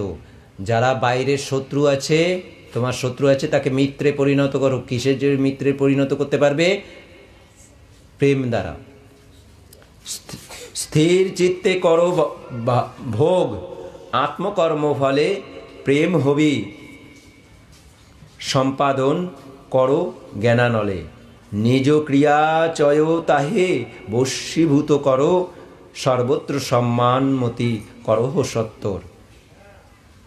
গৃহে বাস থাকো তুমি কিংবা থাকো বনে, যাপন করো কাল কর্তব্য পালনে। তুমি যদি বনে থাকো তাহলে কর্তব্য পালনে ভুলো না। মাতা পিতাকে দেখা, সমস্ত কিছু দেখা, কর্তব্য পালন করে তুমি বনে থাকো না, অসুবিধা নেই। যাপন করো কাল কর্তব্য পালনে, কর্ম ছেড়ে থাকিও না কখনো। তাহলে বনে থাকলে কর্ম করবে কি করে? বনে থাকলে কর্ম করবে কি করে? এখানে বলছে কর্ম ছেড়ে থাকিও না কখনো, কোথাও কখন। পরম আত্মাতে মন করো সংস্থাপন। তাহলে তুমি যদি বনে থাকো, তুমি সেখানে বসে কি কর্ম করবে? তাহলে পরম পিতাকে ডাকো, ঠিকভাবে পরম পিতাকে ফাঁকি দিও না সেখানে। পরমাত্মাতে করো সংস্থাপন, সকল ধর্মকে সমভাব নিরন্তর, সব নদ মিশে যাহা একই সাগরে। পাপী নরে কোনো কালে করিও না দেশ, যাবতীয় পাপে করো সদাই বিদ্বেষ। যে পাপ করেছে তাকে ঘৃণা করো না, পাপকে ঘৃণা করো। পাপে পরিহরি শেষে পুণ্যে ত্যাজিবে, পাপ পুণ্য লোভিবে বলি ভাবনা করিবে। বিষ্ণু মহেশ্বর সম দৃষ্টিতে দেখিবে, বিভেদ বোধের নিত্য যত্নে বর্জিবে। পাত্রান্তর সংস্থাপিত ভানু রশ্মি মতো যত নর তারই অংশ ভাবিবে সতত। অমৃত প্রভা সংযুক্ত কেহ তেজময়, কেহ বিম্ব উদ্গ্রহণে সমরত্ন পায়, কেহ বা সমুষ্ণ হয় তপন নিকরে কিরণে, কি বলছে, তপনের কিরণ মানে সূর্যের কিরণ, কৃষ্ণ প্রস্তরের সম থাকে প্রভাব বিনে, কেহ সমধিক তপ্ত পুনঃ সুশীতল, কালের প্রভাবে তথা বালুকাস সকল। নিত্য ইহা করো তুমি অবশ্য পাঠন, সাধুসঙ্গ প্রতিদিন করো আলম্বন। প্রেমে, এখানে সাধুসঙ্গ শব্দ বলতে মানে গুরুদেবের সঙ্গে সব সময় ওতপ্রোতভাবে জড়িত থাকো। সাধুসঙ্গ প্রতিদিন করো অবলম্বন, প্রেমে জ্ঞানানলে নিত্য প্রণব সহায়, আত্মাতে শোধন করো স্থির চিত্ত হয়ে, স্থিরতর ভক্তি সদা গুরুতে রাখো। এই যে গুরুতে স্থিরভাবে ভক্তি রাখতে হবে। সামান্য একটু 19-20 হলে জেনে রাখো প্রেম তোমার সর্বনাশ। স্থিরতরা ভক্তি সদা গুরুতে রাখো, চিত্তহারি পরমেশ্বর ফল সপি দেহ। ফল মানে তুমি যে এতদিন ধরে সাধনা করেছো, তার যে সিদ্ধিগুলো পেয়েছো সেইগুলো সব দিয়ে দেবে পরমপিতাকে। যদি দিতে পারো তাহলে একত্ব পাবে, ফল সপি দেবে। যদি একটি সেদ্ধ, এই যে সাধনা করলে ছোট্টবেলা থেকে বড় পর্যন্ত যত সিদ্ধি পেয়েছো এতদিন ধরে, একটি সিদ্ধি যদি খরচা করে ফেলো তাহলে করতে হবে না। সিদ্ধি খরচা করলে করতে হয় না। যখন সিদ্ধিকে দিয়ে দিতে হয় পরমপিতার কাছে, যে আমি এতদিন ধরে যে সিদ্ধি পেয়েছি, যেমন MA পাস করলে সমন থিসিস জমা দিতে হয়, পর দিতে হয়। আমি কি করেছি এতদিন ধরে সেগুলো সব জমা দিতে হয়। ওগুলো জমা না দিলে পরীক্ষায় বসাই যায় না, পরীক্ষায় বসা যায় না।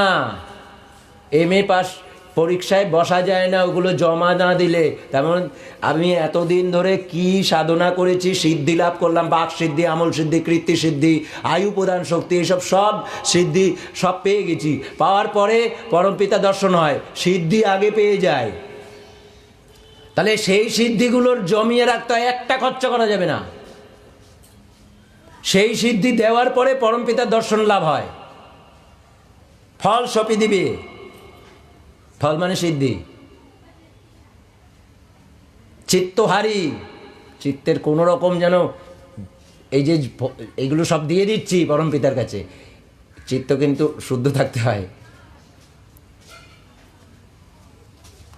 করিনু এ পঞ্চশত কবিতা রচন, ইয়া সর্ববৈবিহীন উত্তম শোভন। পঞ্চসাধকেরা যারা আছে এভাবে, পঞ্চসাধক কি বলছে, ঈশ্বর। পঞ্চসাধক কাদের বলা হচ্ছে?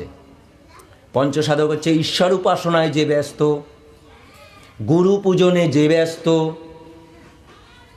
যে পিতৃমাতৃ ভক্তি তথা পত্নী পরিজন পালন, অতিথি সেবা এবং কর্তব্য কর্ম সম্পাদন, যে পঞ্চসাধক, মানে এই 5টার একটা কম হলে হবে না, এইগুলো ঠিকঠাক যে করে সে পঞ্চসাধক।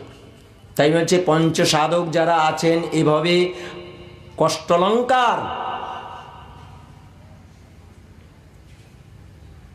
পঞ্চসাধকের সব থেকে কষ্ট বেশি থাকে। কষ্ট অলঙ্কার করে থাকে তারা, সহ করেন সেসবে হৃদয়ের হারাবলি সমান করিয়া, অন্যের রাখুক ইহা যতনে ধরিয়া, একমাত্র কর্ম ইহা জানুক ধার্মিকে, ইহাই পরম তত্ত্ব বুঝুক সাত্ত্বিকে।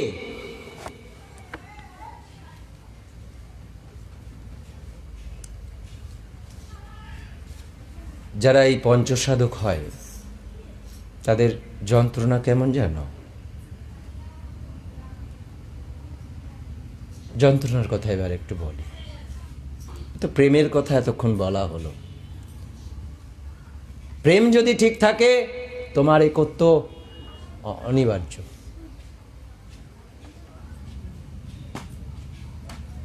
এবার এই পঞ্চসাধকের কি কষ্ট, পঞ্চসাধকের এতটাই কষ্ট,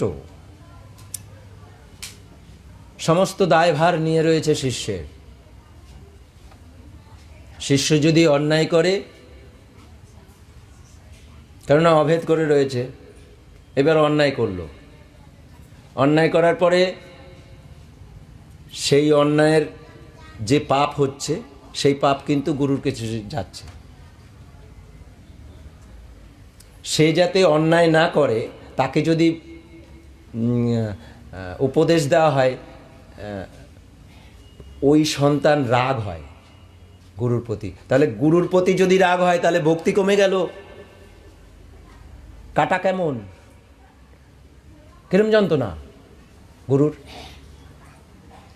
সে বলতে পারছে না, কিন্তু ওকে বলতে হবে, মানে গুরুকে বলতে হবে শিষ্যকে, তুমি এই পাপটা করো না, এইটা এইভাবে কাজটা করো না। আবার বলা যাবেন ডাইরেক্ট পাপ, এই পাপটা করো না, তাহলে তো করবেই সে। বলা হচ্ছে তুমি এইটা বলো। তাই একটি শব্দ আছে, গুরুদেবের বাক্য একটি আছে, খুব কঠিন বাক্য। সবাই যেটা পাপ বলছে, গুরু যদি সেটা করতে বলে, আর সবাই যেটা পবিত্র বলছে, গুরু যদি সেটা নিষেধ করে, অম্লান বদলে প্রফুল্ল মুখে আনন্দে আনন্দে, ভেতরেও আনন্দ থাকবে, বাইরে আনন্দ থাকে, ওইটা করবে। এটা কি সহজ? সহজ না। যে এটা করতে পারবে সে কর্ত্য লাভ করবে। আর এটার বিচ্যুতি হওয়া মানেই হচ্ছে ভক্তি কিছুতেই নেই, হয় না এভাবে।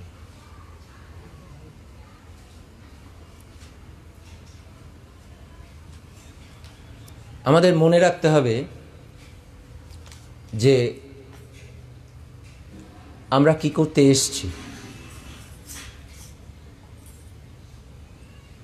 চারিদিকে মিথ্যায়, প্রবঞ্চনায় এতটা পরিমাণে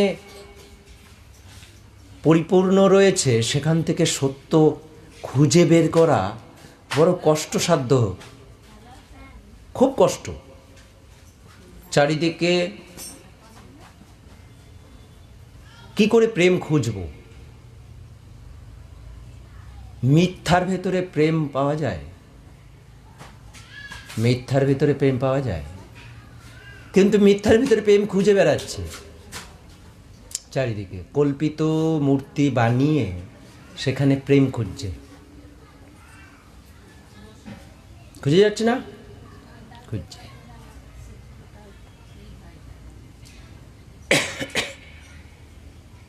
সেখানে কোনোদিন প্রেম পাওয়া যেতে পারে না। মিথ্যার ভিতরে প্রেম নাই, মিথ্যা তোমাকে কষ্টই দেবে, পাপ বাড়াবে। তাহলে আমাদের মিথ্যাকে বর্জন করাটা খুব জরুরি। সত্য ধর্মের ঘরে, মানে সত্য ধর্ম যারা মনে করে যে আমরা সত্য ধর্মী, তাদের চোখের সামনে, বাড়িতে তো দূরের কথা, চোখের সামনে কোনো কল্পিত দেবদেবীর ছবি মূর্তি থাকবে না। প্রণাম তো দূরের কথা, থাকবে না সামনে। প্রণাম তো করাই যায় না। পাপরে প্রণাম করলে পাপই হওয়া যায়, পাপকে প্রণাম করলে পাপই হওয়া যায়। মানে কল্পিত দেবদেবীর ছবি মানেই হচ্ছে পাপ। সোজা কথা, মিথ্যা মাত্র পাপস্পর্শ হয় জানিবে, কল্পনা মাত্র মিথ্যা, মিথ্যা মাত্র পাপস্পর্শ হয় জানিবে। এ কথা গুরুদেবের কথা, কেউ খণ্ডন করুক।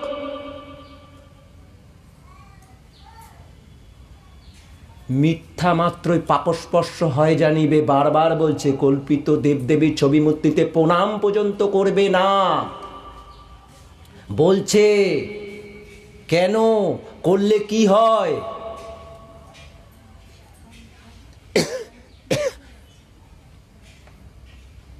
মিথ্যাকে অবলম্বন করলে মিথ্যা ভেতরে হতে থাকে। তাহলে কোথায় আমরা প্রেমিক হতে পারছি? প্রেমিক হতে পারছি কোথায়? আমি যদি মিথ্যা অবলম্বন করি তাহলে প্রেমিক হতে পারবো না। আমাদের প্রেমিক হতে হবে।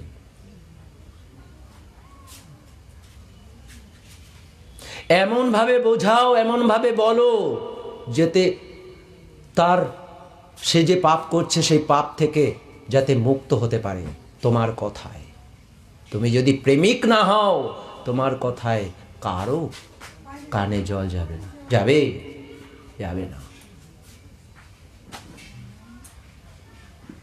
এটাকে তো কোনোদিন বলতে পারি না,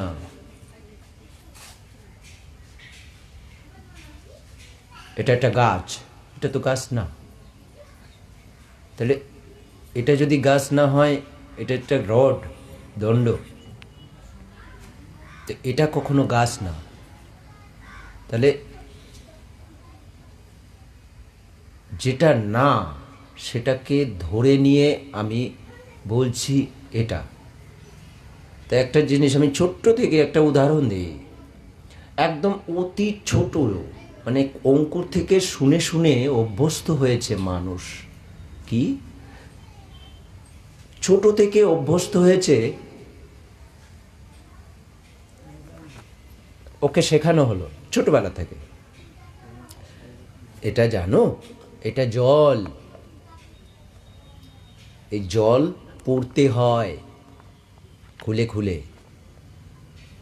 এটা ছোট্টবেলা থেকে শেখানো হলো। এই ছোটবেলা থেকে শিখতে শিখতে শিখতে শিখতে একদিন ও যখন বড় হলো তখন ও এটাকে জল বলা শিখলো, এটা জল।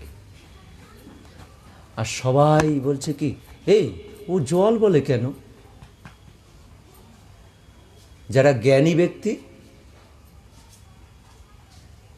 এবং প্রেমিক ব্যক্তি তারা বলছে ও জল বলছে কেন, এটা তো বই। আমি এটা বললাম কেন? ওই যে বাজারে আছে না, ওটা কৃষ্ণ, ওটা কালী, ওটা সরস্বতী, ওটা দুর্গা। ছোটবেলার থেকে শেখানো হয়েছে, তাই শিখছে। কিন্তু প্রকৃত দুর্গা, প্রকৃত কালী, সেটা কি একবারও ইচ্ছা হয় না দেখার? মিথ্যার পিছনে ছুটে বেরিয়ে তো ওইগুলো তো দেখা যাবে না জীবনে কোনো দিন। তারা সত্যনিষ্ঠা, তারা কি করে ভুল একটা মূর্তির ভিতরে আসবে? তারা তো মিথ্যার ভিতরে প্রবেশ করতে পারে না। অন্যের একটি ছবি এনে বললাম এটা তোমার ছবি, তুমি মানতে পারবে না। তাহলে উনি সত্যনিষ্ঠা দেবতা, তাহলে কি করে ওই মূর্তিতে আসে? তোমার অন্যের একটি ছবি এনে তোমাকে বললাম এটা তোমার ছবি, তুমি মানতে পারলে না, তাহলে তিনি আসবেন কি করে? এই মিথ্যার ভিতরে আসেন কি করে? তিনি সত্যনিষ্ঠা নিয়ে রয়েছেন।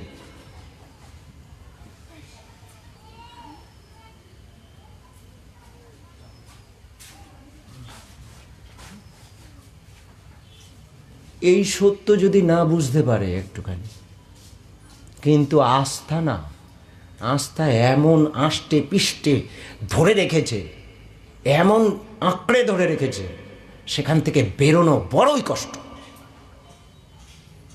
কিন্তু ছিন্ন করা যায় প্রেম দ্বারা। প্রেম দ্বারা উহাকে ছিন্ন বিচ্ছিন্ন করে দেওয়া যায়।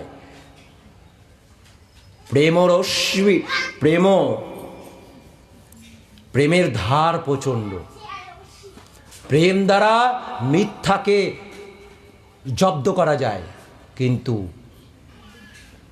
যদি মিথ্যা কখনো সত্যকে কাটতে পারে না,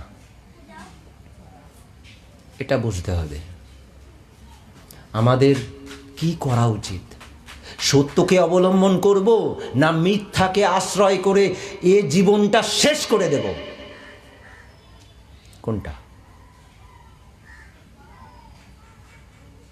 আমাদের উচিত? কি আজকে এখানে আমরা একমাত্র সত্য ধর্মে এইভাবে উপাসনা হয় এখানে। কেন? চারিদিকে কি হচ্ছে? চারিদিকে গুরুদেবকে পরমপিতা সাজিয়ে দেওয়া হয়েছে। চারিদিকে পরমপিতার উপাসনা হচ্ছে, গুরুদেবের ছবি সাজিয়ে রেখে পরমপিতার উপাসনা হচ্ছে। বাইরের মানুষ আসলে, যারা সত্যধর্মী না, বাইরের মানুষ এসে ভাববে কি ওই ওনাদের ভজনা করে। যারা ভজনা করছে তাদের পাপ হয়ে গেল ওনার ভাবার জন্য। এখানে সেটা হয় না। গুরুদেব থাকাকালীন কি গুরুদেবের নামে বসেছিল আর সবাই তার মুখের দিকে তাকিয়ে দিয়ে উপাসনা করত? তাকে সামনে রেখে এভাবে হয়েছে? হয়েছে কি না? হয়নি। তাহলে কেন হবে? হবে কেন? পরম পিতা নিরাকার, এই শব্দটি নিরাকার, এটা না রাখলেও চলে। এটাও সাকার, কিন্তু এটা প্রতীকী রূপে রাখা হয়েছে এখানে। আমরা তো তাকেই উপাসনা করছি না, আমরা তো অন্তর দিয়ে উপাসনা করছি। তারপর এবার বলতে পারে তাহলে গুরুদেবের ছবিটা থাকলে কি হয়? আরে এবার থাকলে যে অন্য লোক ভাবছে, এখানে এসে অন্য লোক ওই ভাবনা ভাবতে পারছে না। ভাবা যায়? এখানে যদি সাকার একটা মূর্তি থাকতো, সবাই ভাবতো না ওনার উপাসনা হচ্ছে, এখানে ও যেন ভজনা হচ্ছে। আর এইটার ভজনা করছি আমরা, করছি তো। তাই এই শব্দটার ভজনা করছি না? এই শব্দটার নিরাকার, শব্দটার মানে কি? অনন্ত অনন্ত অনন্ত গুণময় পরমেশ্বর। আমি এটার ভজনা করছি, তার ভাবনাতে কোনো অসুবিধা নেই, সত্য ঠিক থাকছে।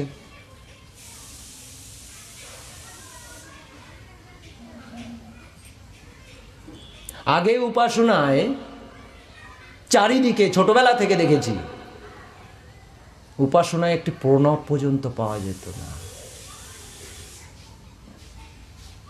কেমন মিথ্যাচার! একটা প্রণব দেখা যাচ্ছিল না, নেই প্রণব।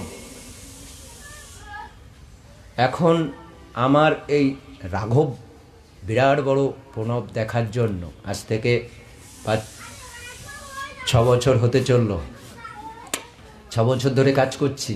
এই দেখে এখন সবার সমস্ত জায়গায় গুরুদেবের ছবিটা তো রয়েছে, ওখান থেকে সরাতে পারছে না ওটা, কিন্তু একটু প্রণব দেওয়া শুরু হয়েছে। এখন প্রণবটা একটু বড় হওয়া শুরু হয়েছে। বাবা একটু একটু করো, প্রকৃত সত্য তোমাকে মানতেই হবে। আজকে মানো বা নাই মানো, কালকে তোমাকে সত্য মানতেই হবে।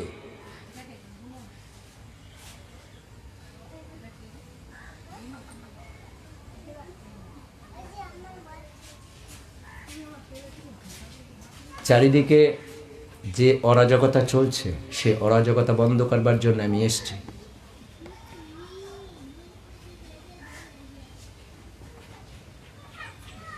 এগুলো বন্ধ হওয়া দরকার। বহু কিছু অরাজকতা হয়েছে এই ধর্মের ভেতর দিয়ে নিজের স্বার্থ সিদ্ধির জন্য, সেগুলো অচিরেই বন্ধ হওয়া দরকার। আর সকলকে বলছি, সময় অতিবাহিত হয়েছে, পরবর্তী উপাসনা আছে আমাদের। সকালবেলা গুরু পুজো হয়ে গেছে, আজকে আর মানে অন্য জায়গায় যেভাবে হয় আর কি, আজকে বিকেলে আর গুরু পুজো সেই রকমভাবে নেই। প্রধান গুরু পুজো কালকে হয়ে গেছে। জন্মোৎসব, তো জন্মোৎসবের পূর্ণ, এবং আমাদের যে জন্মোৎসব সেটা কিন্তু তিথি অনুরূপে হয়। তিথিটা হচ্ছে বিজ্ঞানসম্মত, আর তারিখটা কিন্তু বিজ্ঞানসম্মত না। এই যে তারিখ অনুযায়ী যে জন্ম লগ্ন করা হয় সেটা কিন্তু বিজ্ঞানসম্মত না। কিন্তু চন্দ্র আর সূর্য যে অবস্থানগুলো সেগুলো কিন্তু বিজ্ঞানসম্মত। তারিখটা আমাদের তৈরি, কিন্তু পরমপিতার নির্ধারণ, চন্দ্র সূর্যের পরিবর্তন, সেগুলো সঠিকভাবে থাকে, তার দিক নির্ণয় সেটা সঠিকভাবে থাকে, এটা বিজ্ঞানসম্মত। তাই সেই অনুপাতে তিথি হয়। তিথি আর তারিখ এক জিনিস না, তারিখের পরিবর্তন হয়।